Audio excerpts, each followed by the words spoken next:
On the TV and say, tell your doctor you've been in a country where certain fungal things are common. I didn't even think about that. Teach a class. You know, by the time that they all happen, I don't know why anybody would ever look at it.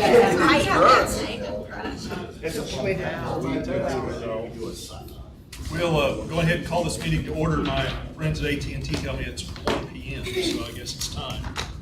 Appreciate everybody being here today. It's a beautiful day at Missouri Southern, and we're all happy to be here.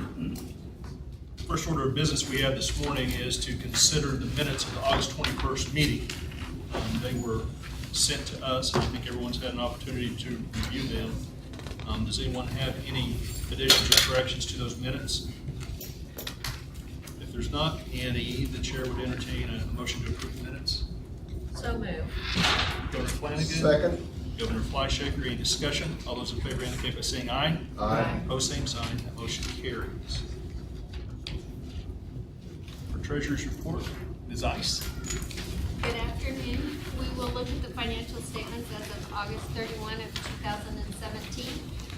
The first thing we'll look at is the cash graph, and it reflects cash at $10.1 million, and this is an increase over the prior year of about $360,000. The next statement that we look at is the statement of net positions, and we have total assets of $181 million. We have total liabilities of $96 million, which gives us a net position of $85 million. I will mention that we will be making our semi-annual bond payment this month, which is about $2.6 million. And we'll make that, we've made partial one of the payments already in September on the Mohifa bond issuance, and then we'll make the rest of those before the end of this month. The next statement that we'll take a look at is the comparative statement of revenues, expenses, and changes in net position. Our total operating revenues show an increase over the prior year of about $729,000. Our operating expenses have also increased by about $361,000.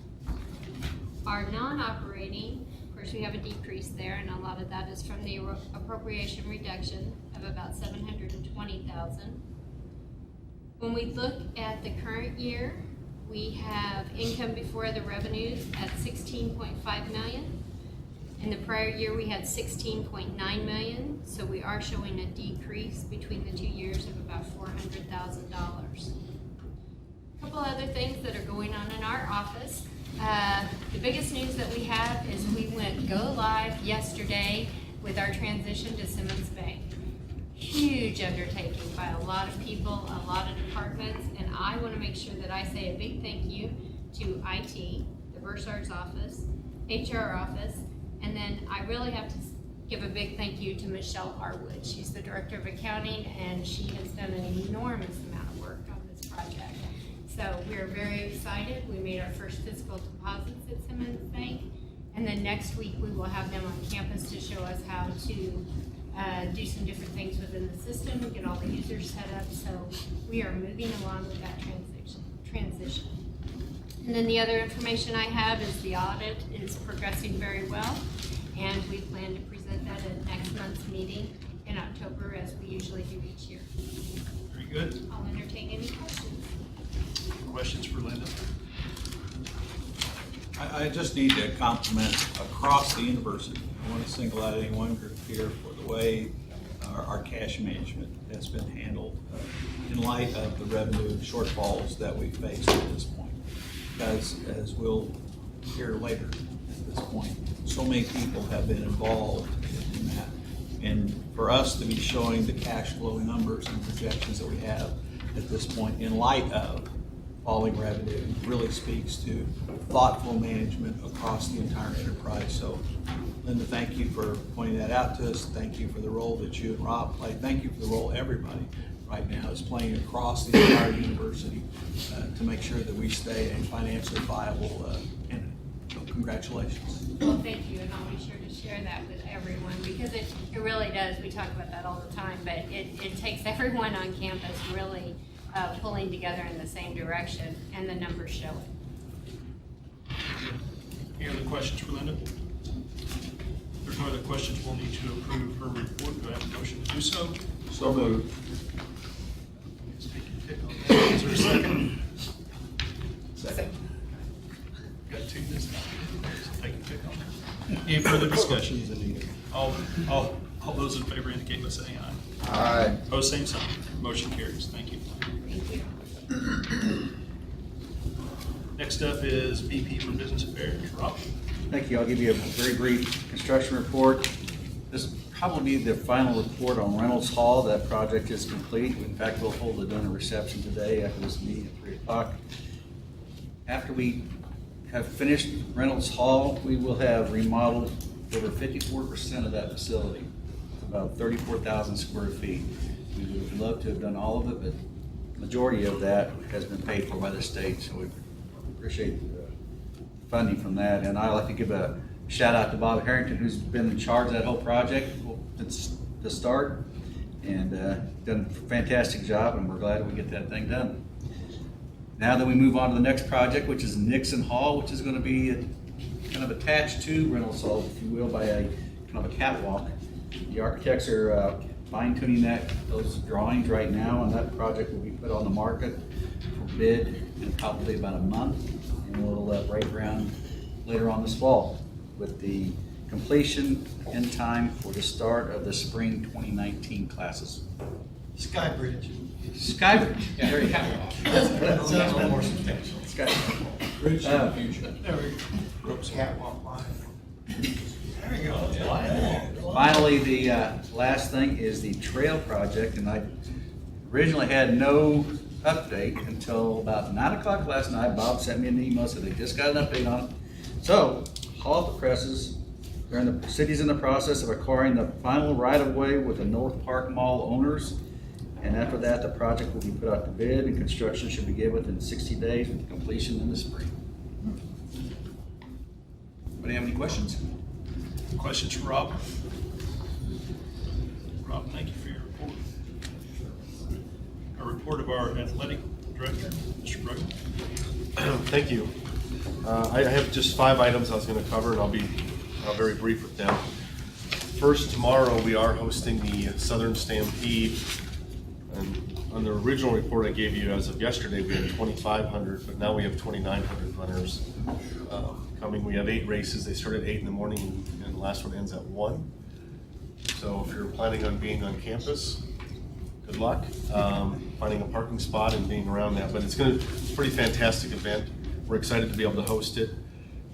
All day and all yesterday, it's been medical services in particular pretty concerned about the weather and the heat, and so we'll have plenty of physicians and trainers and everybody on staff and available and ready to help with all that. But it's a pretty exciting time, and not to mention our cross-country teams at this point are undefeated. Both the men and the women are undefeated this year. So it's pretty exciting to host a meet like this and commit to the community and see all that also and be successful at it. We also have tomorrow a Hall of Fame. We have a brunch tomorrow. We have a social this evening, a brunch tomorrow, and then the Hall of Fame game is tomorrow after our evening with the football program. So we do have 4 inductees on that. It's a pretty exciting time. We have one that's meritorious and the other are based on performance. So if you would like to attend that, just call the office. We'd love to have you there for that. With the NCAA reporting, we are hosting the national regional championships to qualify for national championships in 2018 and 2019. We did receive notification that there's another few regions open in 18. So we're going to submit bids on that. Even though it's not our region, it's a region south of us.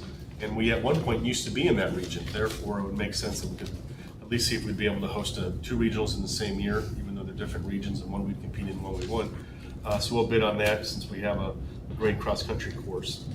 In addition to that, we met with the high school association yesterday, and we're going to be bidding on several championships, including cross-country and some of those for hosting from 18 to 2022. So we'll be bidding. We bid on things like that and work with the Joplin Sports Authority and the city for that.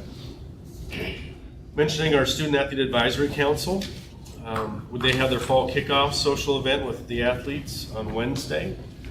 We have about 480 student athletes. Not all of them were able to make it between some opportunities with jobs and classes and things like that, but they had a great turnout. They had a great time.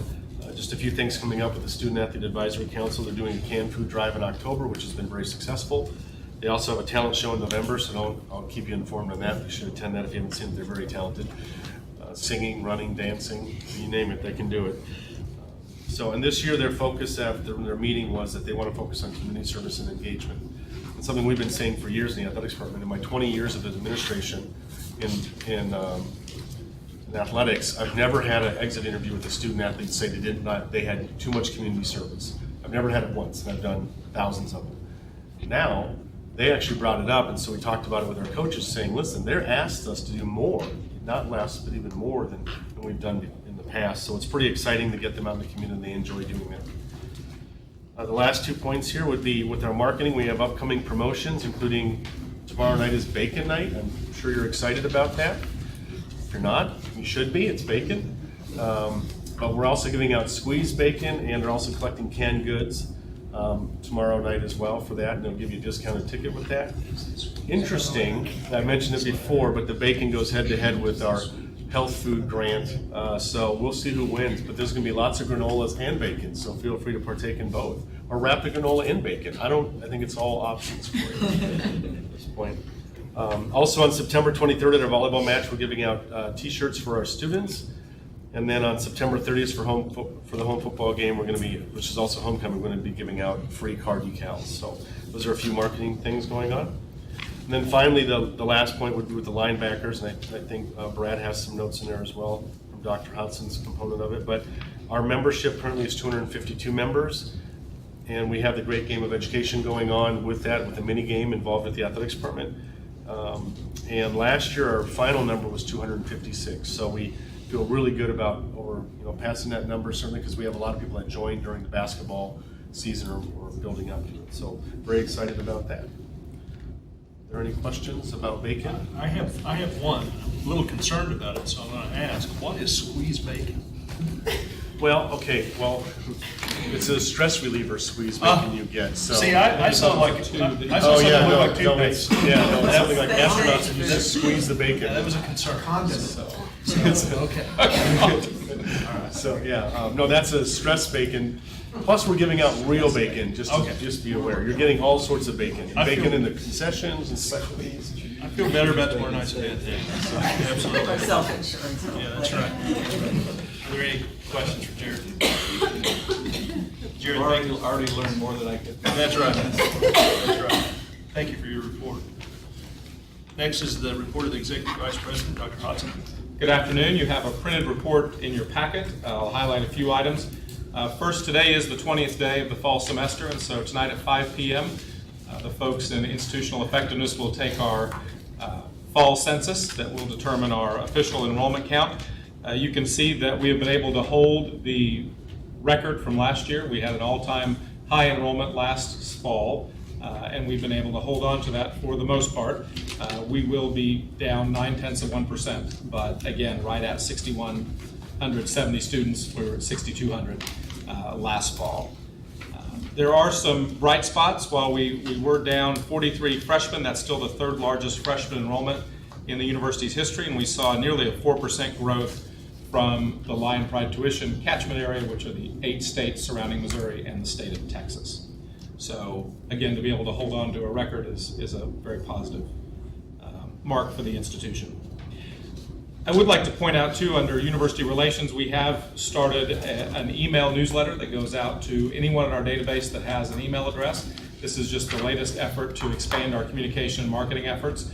And so monthly, people who have alumni and friends that have an email address in our system will get the latest news and information, Points of Pride, alumni events sent directly to their desktop. On the back, I want to point out that homecoming is coming up in a few weeks, and some of the more relevant to the board times, dates, and places are noted, including the Alumni Awards Dinner, the parade, the tailgate, and then the football game. At the bottom, you'll see the architect's rendering of the downtown library building. We did appear before the Joplin City Council on August 28th and requested permission to negotiate a contract for sale for that building, which was authorized by the City Council, and negotiations have begun. keep you updated as that moves forward. And then finally, as Rob mentioned, at 3 o'clock this afternoon, we are recognizing the donors to the Reynolds Hall project. Right at $1 million contributed to help supplement state appropriations for that renovation, and so we'll recognize the donors today at 3.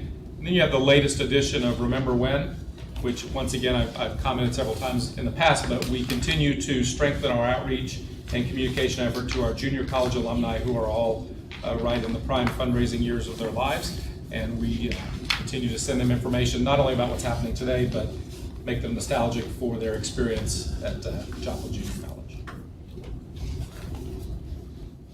Very good. Thank you for your report, Dr. Hodson. Does anyone have any questions?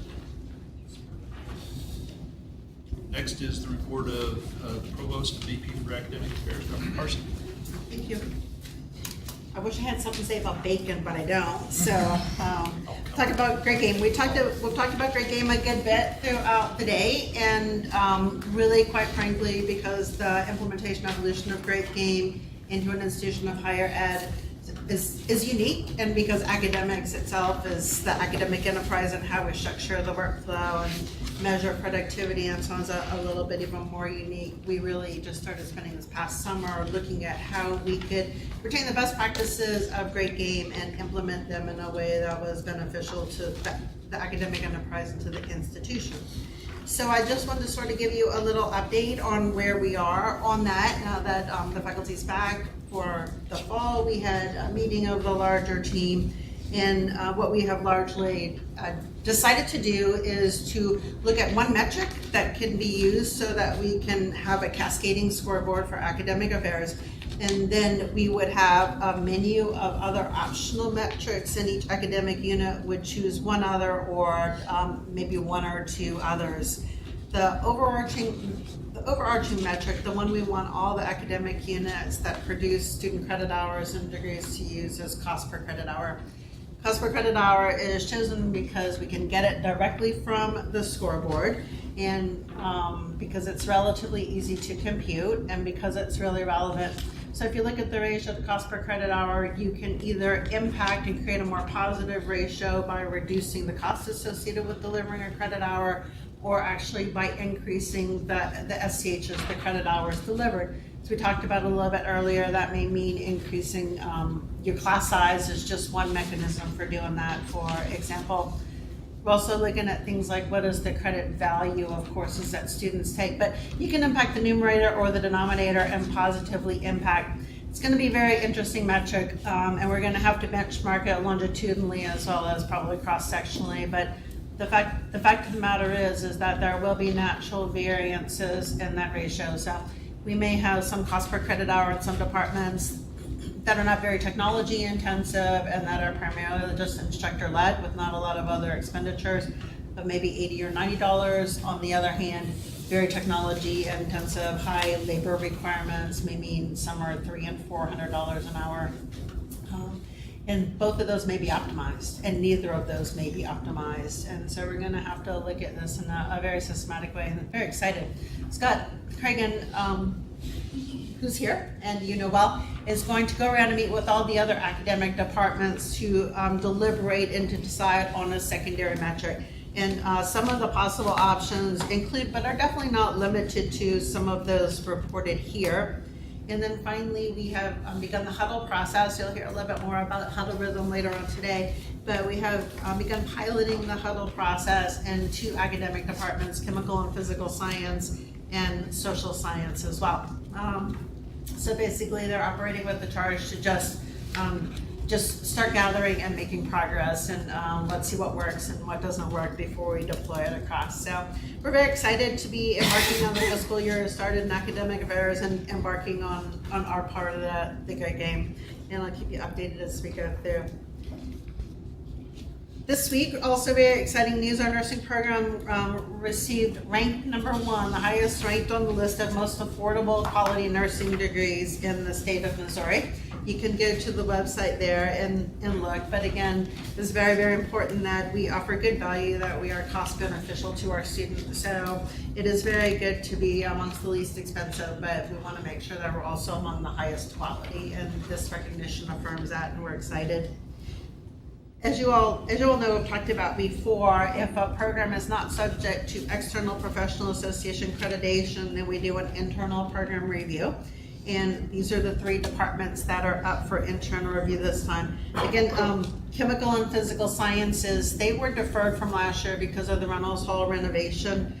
Criminal justice, but for the very first time, we're going to be looking at our international English program. It's about a component of our global mission, very, very important. That the effectiveness of that program helps to determine really whether many of our global students ultimately end up succeeding and graduating or not. So I'm very excited to look at that program. You all did get earlier, or you should have, or you will get in the mail directly to your homes an invitation to our evening with Alan Lightman. And so I just wanted to give you a reminder for this. It is a speaker that is sponsored by the Honors Program. It's part of the Honors Lecture Series, and really a globally known physicist. The title of his talk here is going to be Bridging the Gap Between the Arts, the Humanities, and Science, with very much a STEAM focus. And that's why he's a best-selling author and has a great many followers because of his ability to really address the entire STEAM. I think you'll have a really, really lovely time if you come, and I just want to personally invite and encourage you all to attend. And then I have some attachments here just for your perusal, just a couple of things highlighting some of our academic departments. The first one is an article that was actually published on a website called EMS World, which is really a major digital outlet for those in emergency medicine and paramedic. And Ted Lee, who I think you all have met before, and who is actually the department head of EMS, was invited to write this editorial describing our health sciences integrated collective efforts to reach down into high schools to begin looking at concurrent enrollment, dual credit kind of things, but also to foster interest and affinity for the allied health science degrees. I wanted to share it with you because it shows you some of the new programs that we are focusing on.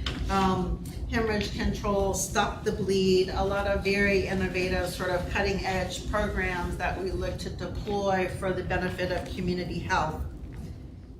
The next couple of pages in the back of my report is actually a sample of just one of our new guided pathways. We've talked a lot about guided pathways in Complete College America, and that is we need to articulate with as much specificity as possible what students are going to take when over 8 semesters. So if it's 15 to finish, what 15 hours essentially for most programs. And so we have developed these. We're going to automate these as well, and they'll be available in a variety of different formats. But I picked the Yours to Lose curriculum for you guys to see. I could have picked any, but I picked Yours to Lose because it allows me to let you know that yesterday we had a team meeting for Yours to Lose, and all the students are doing very well. We keep up with them in a variety of different ways, you know, emotional, social, personal, intellectual, grade-wise, they're doing very well. We have begun planning for summer number 2, and summer number 2, we are looking at the study abroad option for them. And the trip we talked about having is we're going to call Anatomical Italy. So it will be a nice intersection between art and anatomy and physical science and history for our students that will take year 2. And I wanted to let you all know we already have somewhere around 9 or 10 applicants for our next Yours to Lose class, and we haven't even really promoted it at all. We're just waiting for the final brochure for Yours to Lose. So that is going very well. I also don't know if you've ever really seen in detail just how rigorous the program is, and this allows you to take a look at that. And then finally, we were requested as an institution to answer a bunch of queries for MDHE. And one of those was, can you sort of succinctly describe your community partnerships and the academic enterprise? And what I am presenting to you here today is just 2 pages of current ongoing academic partnerships between the kinesiology department and a variety of different community organizations. And I just find it overwhelming. And when they submitted it to me, I was grateful, but I was just so proud of the different ways that they are intervening and investing in and supporting the community that I just asked them for the privilege of sharing it with you all. And you, again, 1 out of 30 departments that have such extensive community partnerships. But I just thought you might enjoy seeing some of the diversity of things that they're doing. The very last part of my report is also something I'm really I'm pleased to be able to share with you all. We talk often about retention and about advising and about intrusive interventions and about reaching out to students and making sure they are registering as well. But this year in academic affairs, we began really to say, what can you as an individual faculty member or a staff member or peer mentor or student tutor or whatever it is, what can you as an individual really do to enhance student retention? And we went to the most micro level, and we said really it starts with just dyadic interpersonal interactions.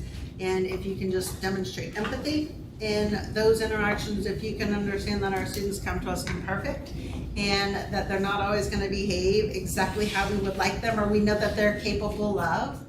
But if we can just understand that they come to us in this very sometimes bewildering environment and with the desire to succeed, but maybe not much more than that.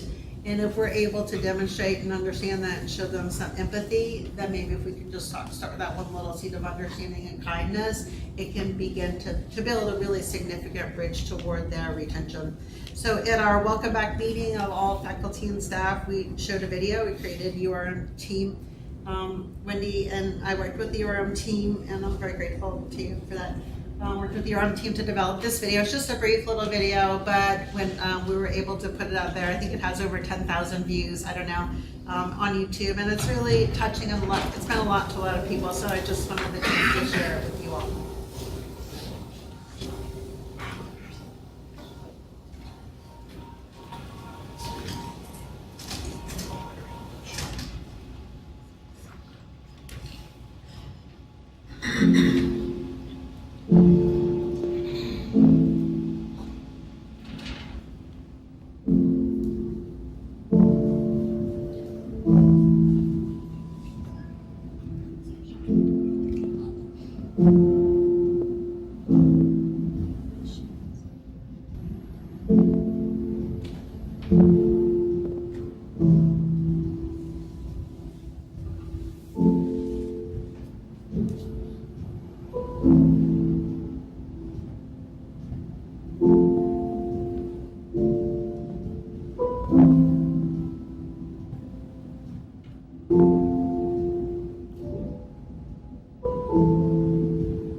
I'd actually watched that online. When it was first put out. I thought it was really well done.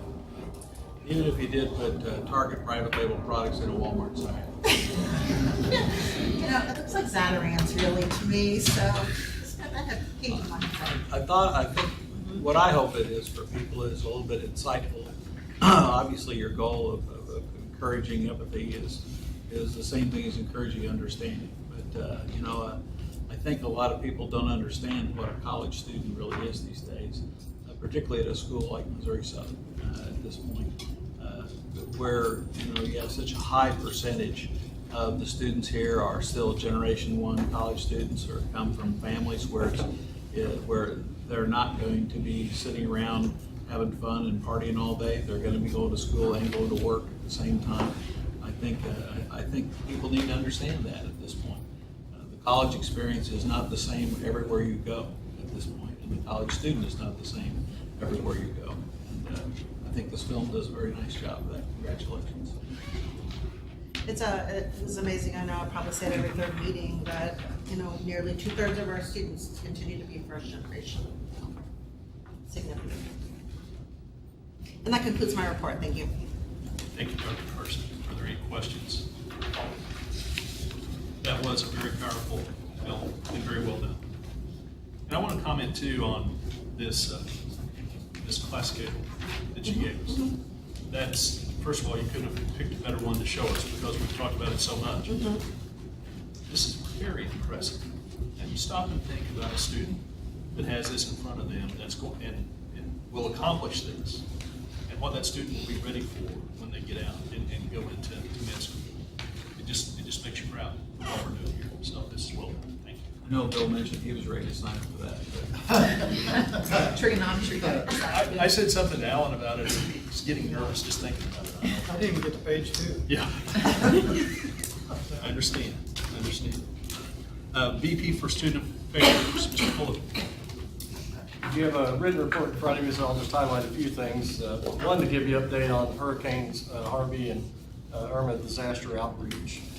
We've identified currently and are still identifying every day, predominantly through faculty notice from the students, of students whose primary residence are in those hurricane impacted areas.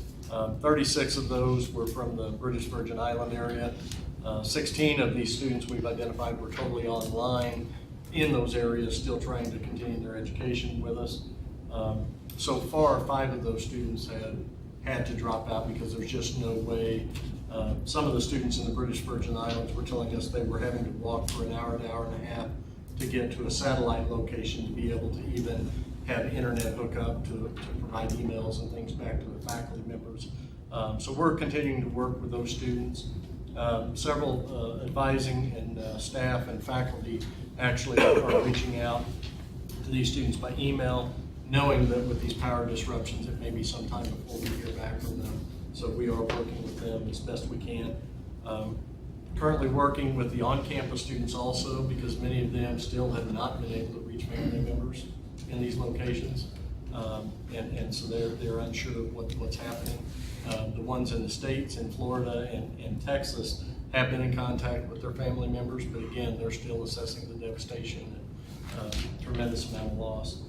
Missouri Southern Foundation has created a special account, and Dr. Marble sent a campus-wide email to our students, faculty, and staff about that support, and so the foundation has this account set up so that anyone can make contributions toward the hurricane relief, and then once that account has enough funds in it, then a check will be cut by the foundation toward the American Red Cross, designated for hurricane relief as well. We are with the British Virgin Islands students also. We're reaching out to some of them. Some of them receive monthly checks from their families, and the banks are no longer there, and so they're trying to find out how they're going to cover if they live off-campus housing, groceries, and those sort of things. So we're working to have them meet in residence halls and the lines of it. Missouri House Subcommittee on Student Debt Relief. Again, it seemed like this August we were asked to provide more information as a university to MDHE than any other year on record. But Sharon Fraser is our default prevention coordinator and also serves as the staff senate president, so I'll brag on Sharon for a minute. But one of the facts that jumped out at me is that we have evidence that our default prevention efforts, led by Sharon and students and Becca and the financial aid folks, have directly reduced $335,000 worth of borrowing. Now these are students, if you understand how the student loans work, whether I need that money or not, if I qualify for it, even though my debt may not be there, the university cannot restrict you on getting that loan. And so we know that many students are taking out more than just the cost of the university's fees and tuition to live on. But I will say with our efforts, they are talking students down on loans. They are talking them into early repayment of those loans and the interest of those. And then also with the finances, the average debt per student at Missouri Southern is a little over $3,500. That's their total debt after all of this is figured in. So our students are very cost conscious, so you're not seeing students as a whole at Missouri Southern running up the hundreds of thousands of dollars of debt that you will see on some of the other campuses. What did you say the average was? $3,527, $3,527 average debt per student per year. That's great. So again, thanks to Sharon and to Becca Diskin, our Director of Financial Aid. I think they are doing a great job of talking to our students about the economy of taking out loans and then also the being able to pay those back and looking at starting salaries of how long is it going to take you to pay these things back. So congratulations to them. There are very few institutions that can say that. Absolutely. That's gone down and it's got its arms around it. So I think it's worth a round of applause.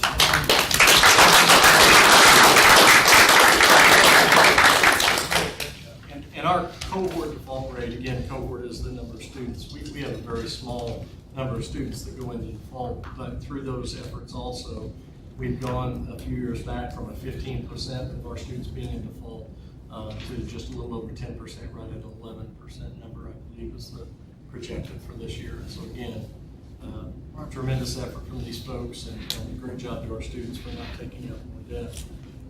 Deferred action on childhood arrivals. Dr. Marble and I had the opportunity to meet with a contingent of students that were concerned about the recent changes to the DACA laws, and we're able to meet with them and assure them that the university will support as best we can.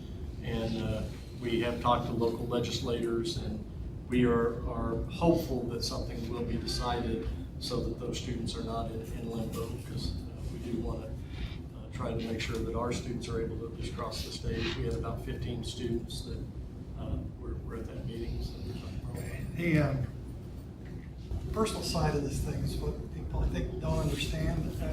Some of our students, we have a student here who was 2 years old, was brought into the country, thought she was born in the country until it was time to go to college.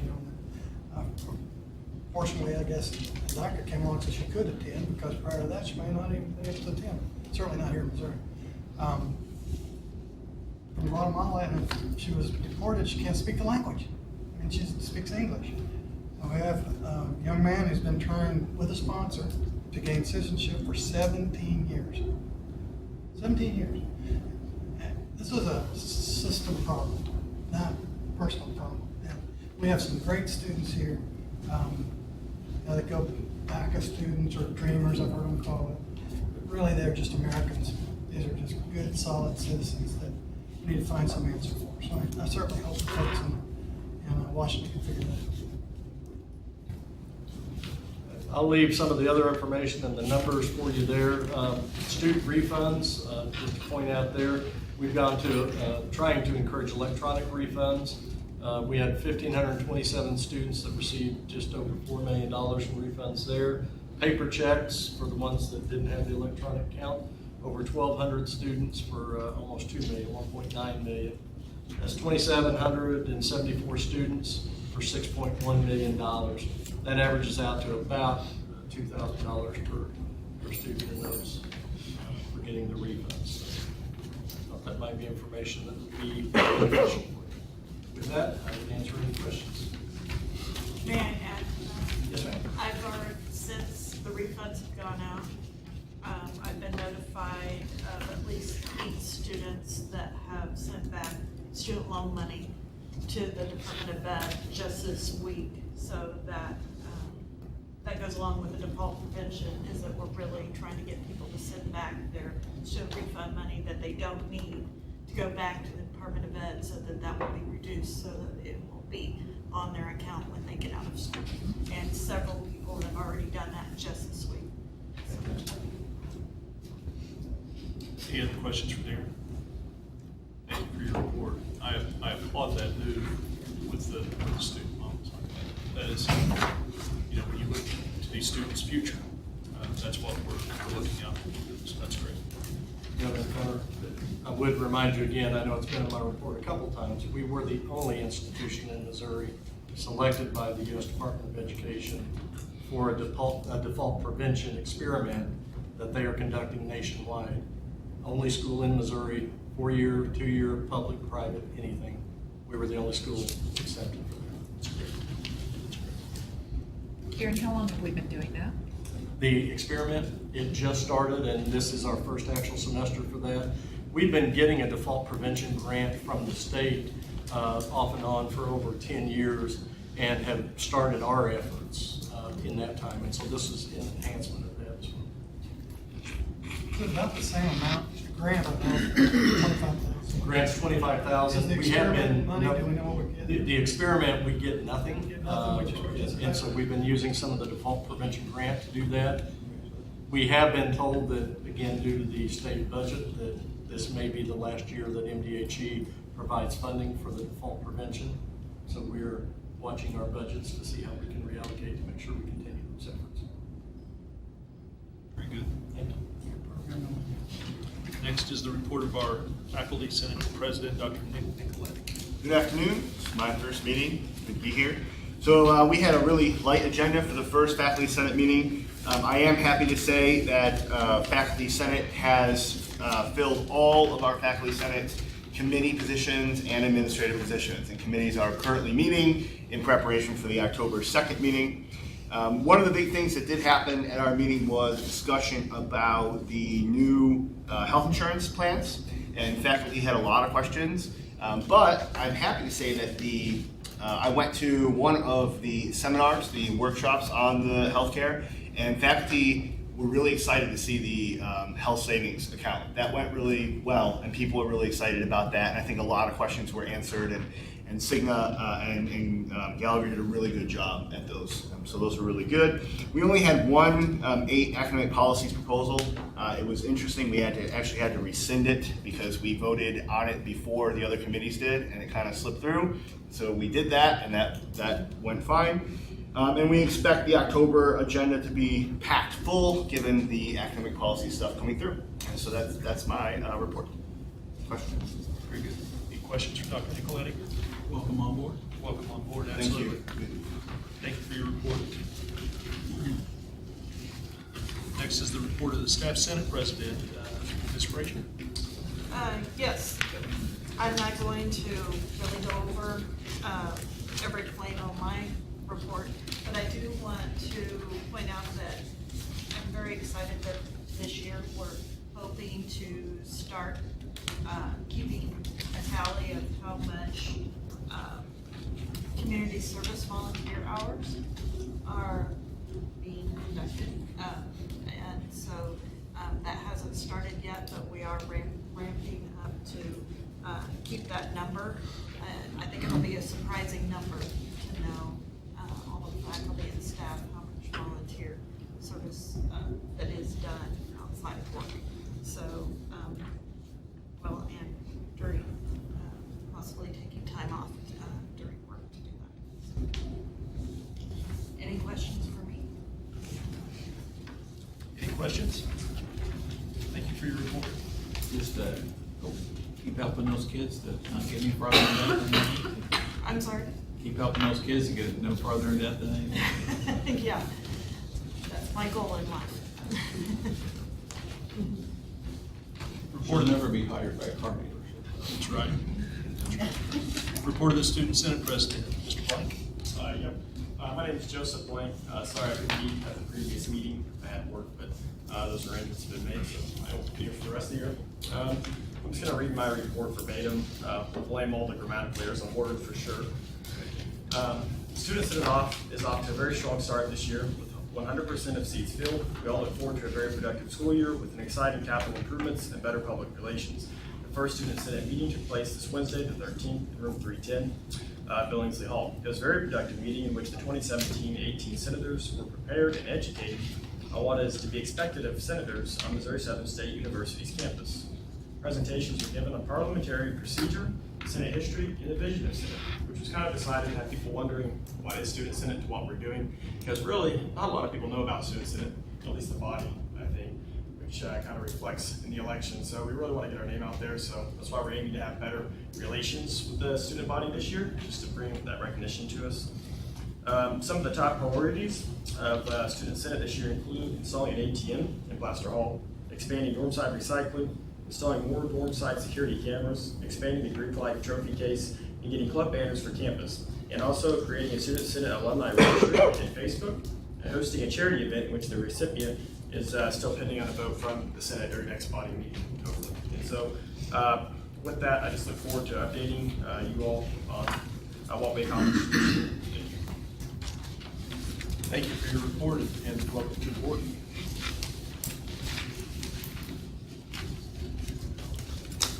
Next up, we have the report of our board committees, and this morning at 11 o'clock, I started at 10. At 11 o'clock, we had a meeting of the audit and budget committee, so I'll call on Governor Gibson to give that.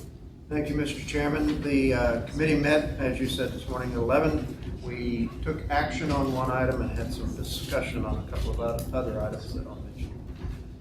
The item that we took action on was the board attendance policy, and I don't think I need to discuss it a lot at this level because all of the governors were in attendance when we took up the issue of board attendance policy.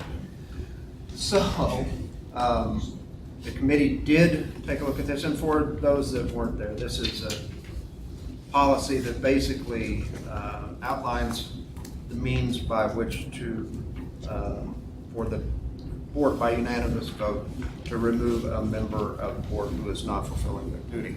And the sort of the definition of that is 3 consecutive unexcused absences in a calendar year. Clearly, if we've got a member that's not paying attention, we need to do something about it. So, the committee did vote to approve the policy, so I bring a recommendation to the full board, and I'll make this in the form of a motion, to accept the attendance, or to approve the attendance policy that you all have received in your packets. And that's a motion. So we have a motion from Governor Gibson. Is there a second to that motion? Second. Governor Franks, any discussion? All those in favor of the motion indicate by saying aye. Aye. And opposed, the same sign. Motion carries.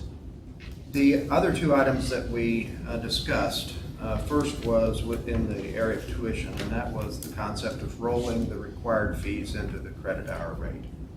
We had some good, lively discussion about the issue. Dr. Hodson gave us some rationale on how this might improve our marketing efforts. And it is an issue that Dr. Marble has posed before the coordinating board, right? And so we didn't come to any conclusions on this. We're still waiting to hear back from the coordinating board on whether or not we can do what it is that management is proposing. We intend to take it up at our next meeting in October. And the last item that we discussed was, all along with this great game of education process, there's been some discussion along the way about, if we reach this critical number or improve this critical number, how are we going to share in the reward with the employee base? We had some really good discussion along that line this morning. And again, took no action, but asked management to come back with a recommendation or recommendations to the budget committee at our October meeting. And that concludes my report. Thank you, Governor Gibson. Are there any questions? Thank you for your report. Dr. Marble? Thank you, Governor McCumber. You have a copy of my report in your packet. First item there is strategic planning. And we do have some face-to-face meetings scheduled to start the process. As we work toward, we're going to do morning and afternoon sessions on September 19th and 21st with faculty and staff.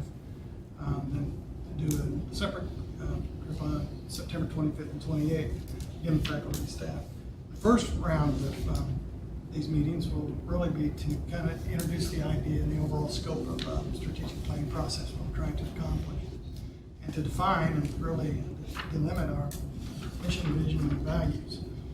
Really focus on what the board did earlier with phrases and words that we think are important to our mission. I've always felt like strategic purpose was maybe a better term than mission. But I now have a even better. Folks came back from Dallas with noble cause, I think, is what you learned from some of the others. That's what we're trying to figure out with our mission now. Something we can all get our arms around and understand what it is that makes us special and why we exist. The second bunch of meetings, then we'll go in a little deeper, and we'll bring that information back to the board. Probably gonna have another retreat or two, so you can, focus on, what words and phrases are being, rising to the top, and match those with the ones that you have rise to the top, and come to a mission statement that we can all put our arms around. Second set of meetings will be where we can conduct SWOT analysis, strengths, weaknesses, opportunities, and threats, engage in some environmental scanning exercises, and then do some aspirational visioning for the future of what we might want to do and what we can accomplish for eventually for some goal setting. It's going to take a little longer to do, but because it has to work through the departments and the schools and in concert with the great game. So that's kind of the overall layout. And you'll be hearing back probably in October of what feedback we're getting from faculty and staff. Then we'll do the same thing as soon as we can with students and see what the best way to meet with students would be. And the foundation board at one of their meetings perhaps, or maybe did electronically. But we have set up an opportunity for people to participate electronically. So they don't have to make these meetings. You'll be able to do it with SurveyMonkey and just tell us what you think the words are. So we try to do that with each piece as we move through, to make it easy to want as many people to participate as possible, because you brought as much information as we can. On this particular thing, strategic planning, we have Dr. Carson's been working very closely with assignments for everybody else doing a lot of stuff. So if I get hit by a bus, she's it. The second item I had here was Drew Erdman, Chief Operating Officer. You recall that Mr. Erdman and Zori Mulligan, Commissioner Larry, on campus earlier. Mr. Erdman conducted a WebEx meeting earlier this month where he kind of outlined the approach that the state wants to take with all departments and agencies. It was a very straightforward McKinsey type approach. So we're going to have to, sad to say, but the information we had to submit very rapidly at the end, right at the beginning of the school year. Probably going to be information we're going to have to submit regularly. Fortunately, we have it. It's easy to get from the scoreboard, so those things we can do. It's not that tough on us. And in fact, Mr. Erdman and Commissioner Mulligan has invited our group to present the great game of education to the other CFOs in the state. I don't know, hopefully, do we get a date yet? 12th. So they were impressed enough with how we're doing our business here to ask some folks to come and talk to them. I have the city council listed here, but Dr. Hodson covered that well. The Korea semester, I think, is off to just a great start.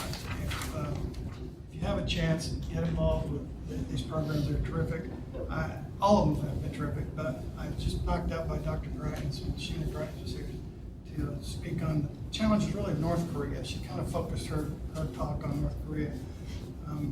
Very accomplished and engaging speaker. Just did a great job. All of the sessions have been fantastic that I've seen. And the great game of education, it looks like we're getting closer to a partnership agreement with them. I think that legal folks, we just saw yesterday another version go back. So I think we're getting very, very close, and that'll be important to us moving forward as we try to help other universities do similar things. And that's really it. For the great game, I know you're going to hear a little bit more about that in a minute from Governor Gibson and the crew that went to Dallas. So that's my report. I'd be glad to answer any questions anyone might have. I'd just like to make a comment. Dr. Nicoletti gave a presentation on North Korea to the local Kiwanis Club that was very well received recently. All right. And Dr. Marble, I'd say that Governor Fleischaker and I attended a good presentation of kimchi in the dining hall. Yeah. The Mongolian beef was excellent. You got to enjoy the food. I had that today. Any other questions, comments for Alan? Thank you for your report. Next item up is consideration of old business to come before the body. Is there any old business? Hearing none, we move to new business. First up is consideration of academic and policy proposals from Dr. Carson. No policies at this meeting, as Dr. Nicoletti indicated, probably next time. Made that easy, then. Next up is the School of Business Dean, Dr. Zimmerman. Dr. Carson, will you introduce him? Did you? last time we gathered, I had shared with you that Dean Zimmerman had a little hiccup in some of his relocation, but the hiccup was not that he relocated elsewhere again, so he is still here and very excited. He has been here for a few months now and already really an important part of our team, and I'm very excited about the future of Plaster. Again, it's all the business degrees, but it's also computer information systems and industrial and engineering technology. All of those fall into Plaster. Has already been out and about in the community a lot, has worked with many of the other academic areas across campus as well as the others. So doesn't feel like he's already a short timer anymore, but I am very pleased and delighted that he joined us. Pleasure with him working so far. He's going to tell you a little bit about himself and about his visions and aspirations for Plaster. So I appreciate if you join me in welcoming Dr. Jeff Zimmerman.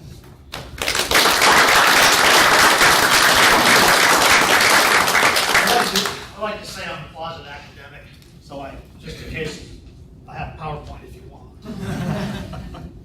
So thank you, it's wonderful to be here. I'm really excited to be here. I was asked to talk just briefly about my background and maybe some ideas of where we're headed in the future. I've been here a couple of months. I've only been stable for a couple of weeks because my wife and family are now located here. I don't function well without them. I've been married 30 years. I celebrated my 30th anniversary.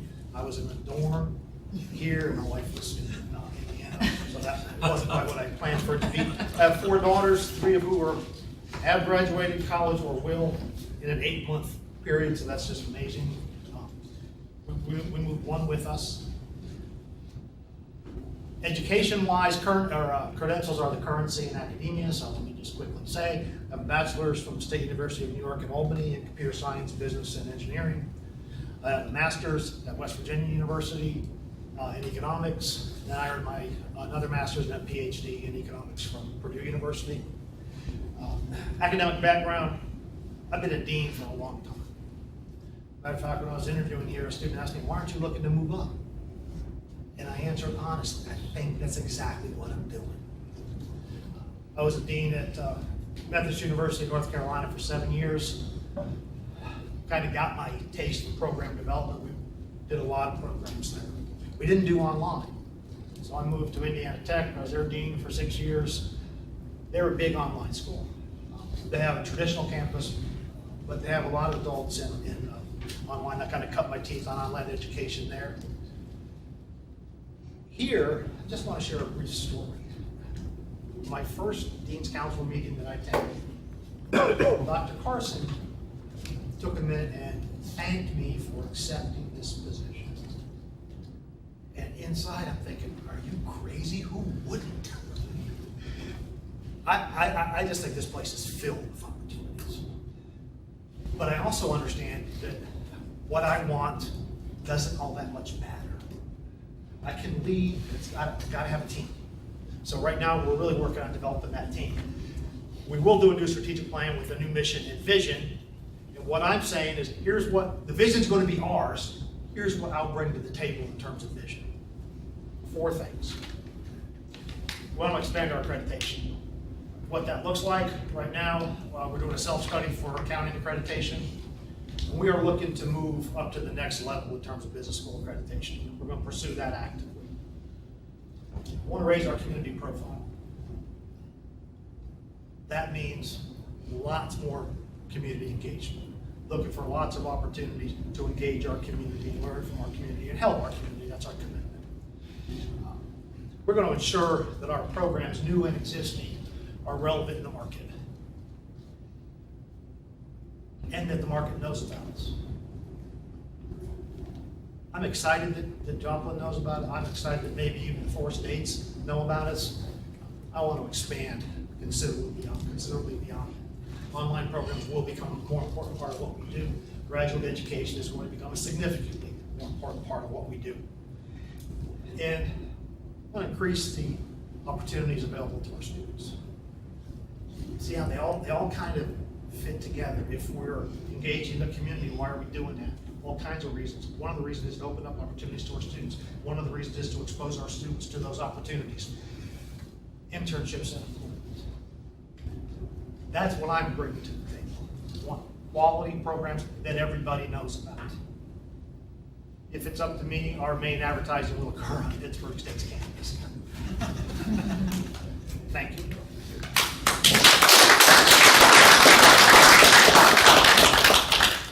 Dr. Zimmerman, welcome to Missouri Southern. Thank you. Good to be here. Next up, we have the Great Game of Education Award presentation.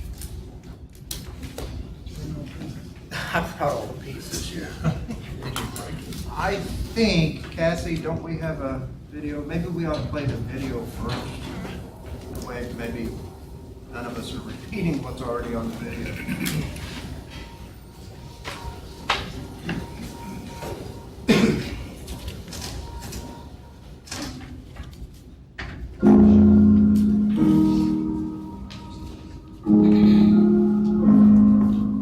Gathering of Games, which is the annual conference for the Great Game of Business. We have been honored today to accept their Pioneer Award, which is an award for those companies who have entered a new realm in the Great Game. We are the first institution of higher education to implement the Great Game system, and we're being recognized today. I think it just shows how we are at that cutting edge and the leader in open book, great game of business process in universities. It's been a really awesome opportunity to see sort of all the complexities of the different businesses that are here, the different organizations, and how unique everyone really is. It's been very rewarding to watch our institution work closely with the Great Game of Business, to implement open book management across the campus and break new ground by modeling how this model might be used in the higher education setting. What we now call the Great Game of Education. And when do you innovate the most is when you run out of money, okay? But if money's always there, it always flows down, you know, you miss the chance to be innovative. You know, when you're banging something against the wall is when you really think and you participate and you create. This university is like that. Congratulations, you guys. Thanks, guys.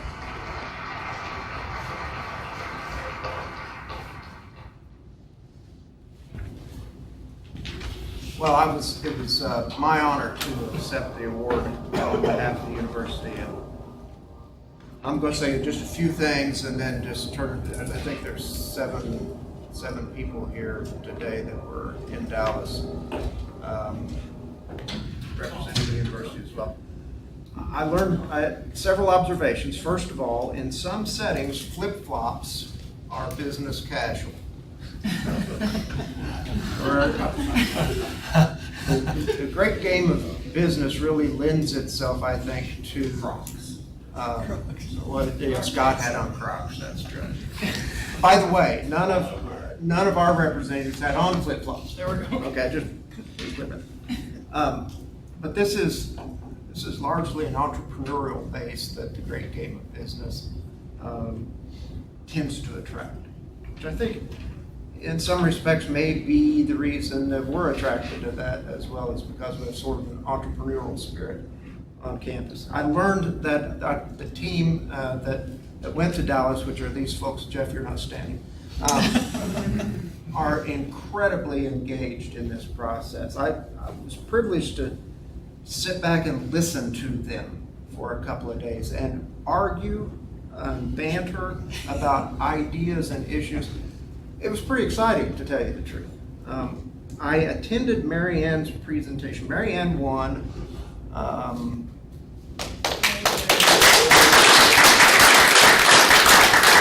Mary Ann presented, was a presenter on a mini game, right? And she presented a game that they played in kinesiology, which they did not put on the video. I was so proud that I was able to pronounce kinesiology that day and today. Her energy was tremendous. She was extremely well informed on her subject, and she perfectly answered the judge's questions, in my view. I was sitting next to a young man, and you had 90 seconds, right? She had 90 seconds to present the results of her minigame, as did the other competitors. And about a minute in, I leaned over to this kid sitting next to me, and I said, "You never guessed she was a head basketball coach." would you? And he said, turns out he was a competitor. And she mopped the floor with him. The last thing that my last observation is this model lends itself best, as I said, to entrepreneurs. And one of the ways that these entrepreneurs are learning to engage the employee base is with ownership or emulated ownership. And that is the challenge I see for, the biggest challenge I see for us. It was part of our discussion this morning in the budget committee, how to share the rewards of the model, the open book management model. And because we can't provide ownership, we've got to emulate ownership. So that to me is one of the biggest challenges that we have. And then the second is how we keep it going. As I said in the budget committee this morning, administrations come and go, boards come and go, but if this is going to be successful, it's got to stick. And so that's a real challenge for us as management and as board. I know Scott has got to have something to say.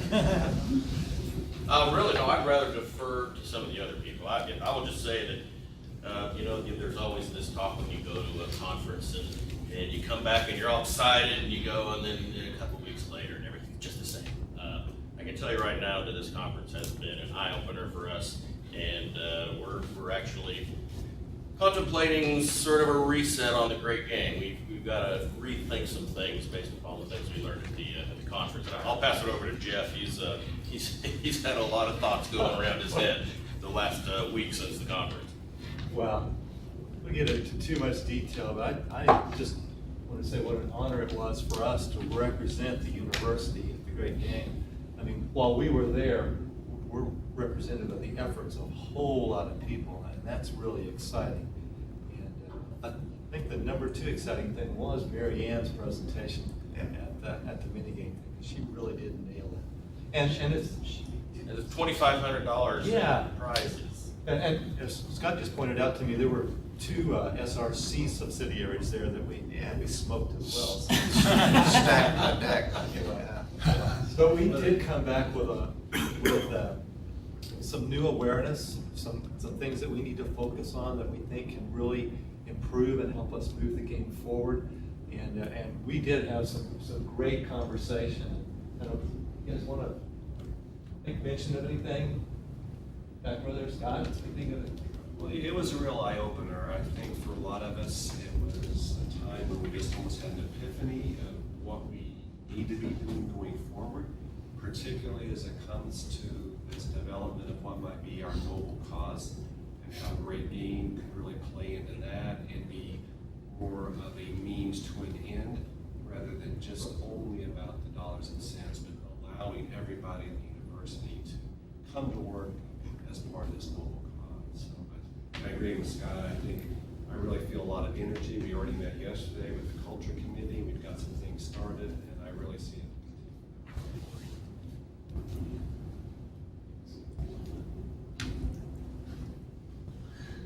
Well, let's give them all.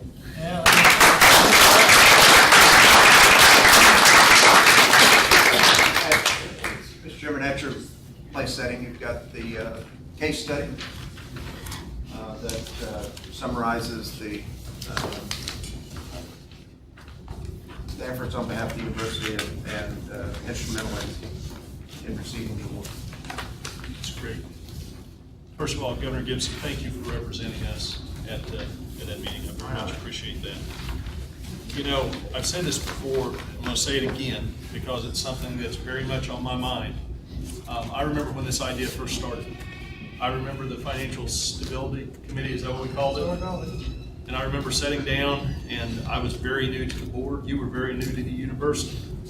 We were looking at some pretty darn big issues. And the first several meetings we had, we were talking about what are we going to do? What are we going to do? You know, how can we improve revenues? How can we get more money coming in here? What are we going to have to cut? Because it didn't look very good. And then I remember we had a meeting, and it was in the first part of December.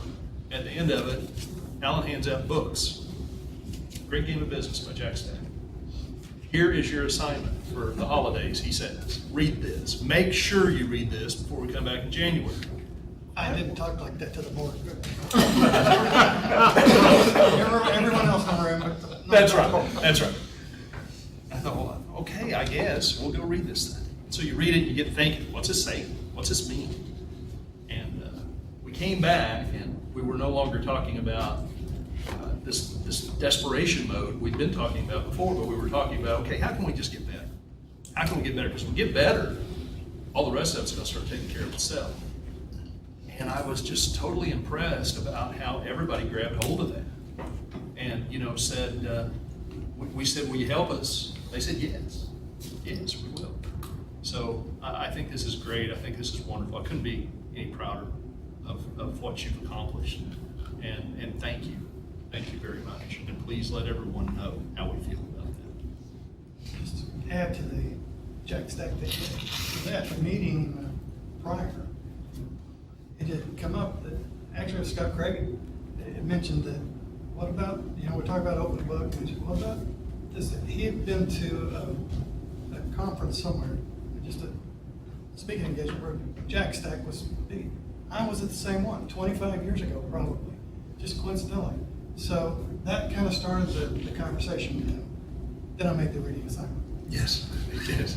And we read the book. And we read the book. It took off. You guys did a great job. Appreciate you going down there and representing us so well. All right. Are there any other items to come before the board? See listed there our future meeting dates. I guess October 20th is the next one. Yeah, but if we reach out a little farther, like January, January's always a problem for us. NCAA canceled their convention this year.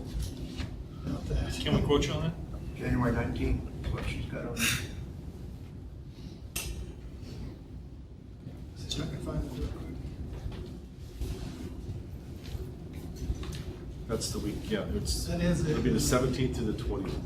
It's gotta be NCAA convention, yeah. So that one either, we moved it right time, so why don't you send that dates around that? Yeah, maybe Laura could reach out and we could get some dates coming around as to when people were available there in that January. And maybe we can decide something on that next month. Okay. If there's nothing else to come before the body, entertain a motion to adjourn this meeting. So moved. Mr. Gibson? Sorry. Mr. Fleischer? All those in favor indicate by saying aye. Aye. Thank you for coming to the meeting.